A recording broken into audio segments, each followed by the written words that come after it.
né? Era isso que eu te perguntar também, Ju. Esse termo antiproibicionista, antipunitivista, o que seria isso, mais ou menos?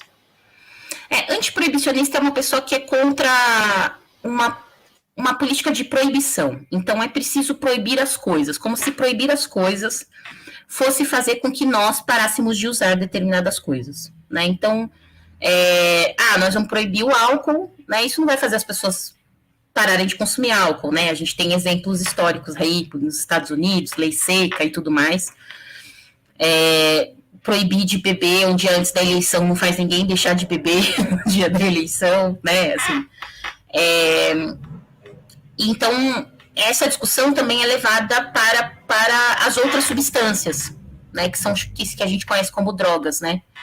Então, na verdade, um antiproibicionista, ele pensa que é preciso ter... As pessoas são adultas, né? Então, é preciso ter um uso regulado e uma política de redução de danos do uso dessas substâncias, né? Porque quando você proíbe algo, você na verdade, incentiva redes de corrupção, porque isso vai continuar existindo, e para continuar existindo vai precisar corromper o Estado, corromper instituições públicas,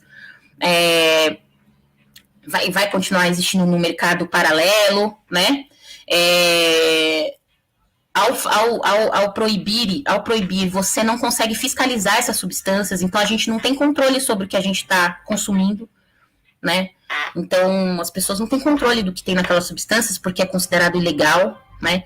Então, o antiproibicionismo faz esse debate de que é preciso legalizar essas substâncias, porque isso vai garantir fiscalização, para quem vai pensar até em geração de emprego e renda, né? Porque se é um tipo de economia, de um comércio legalizado, você cria emprego e renda, né? Porque você vai criar uma rede de produção e de venda.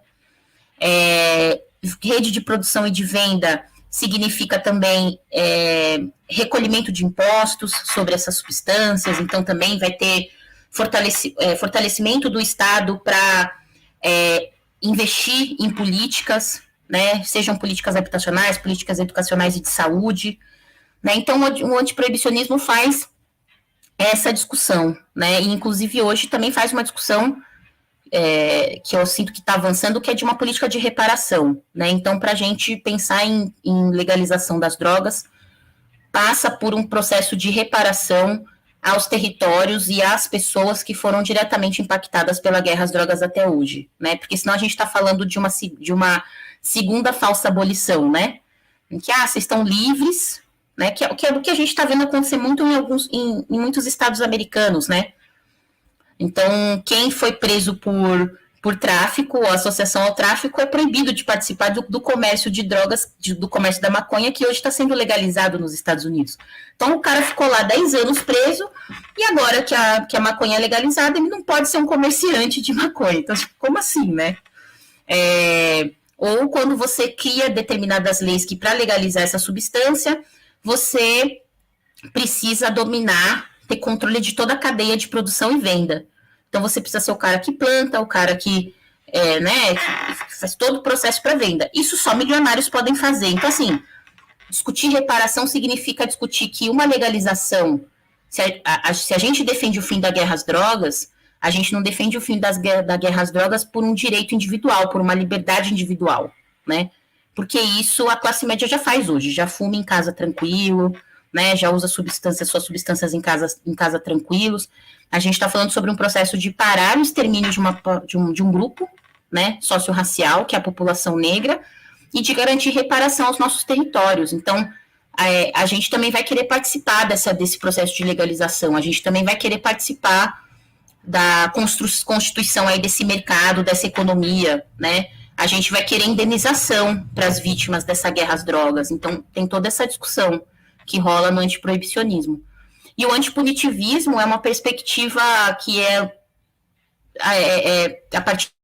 pensada a partir do abolicionismo penal, né, em que a gente não acredita na punição como uma ferramenta para a solução de conflitos, né? Então, a gente não acredita que a prisão é um espaço para reformar ninguém. E acho que, inclusive, a gente tem que questionar essa ideia de reformar as pessoas, né? Tipo, uma coisa bem louca, né? Tipo, você precisa enquadrar uma pessoa para como ela tem que agir na sociedade. E a gente perceber que a punição, ela não resolve as questões, né? Porque ela não necessariamente responsabiliza, não necessariamente repara, né? E não necessariamente soluciona esses conflitos e traz conforto, seja para as vítimas, ou traz reflexão, seja para quem está sendo punido, né? Então, não faz sentido a gente seguir investindo num tipo de ação, de relação social que não está dando, que não tem, né? O único efeito que ela tem é marginalizar, é excluir, né? Exterminar pessoas simbolicamente e fisicamente também, né? Então, são essas as perspectivas aí.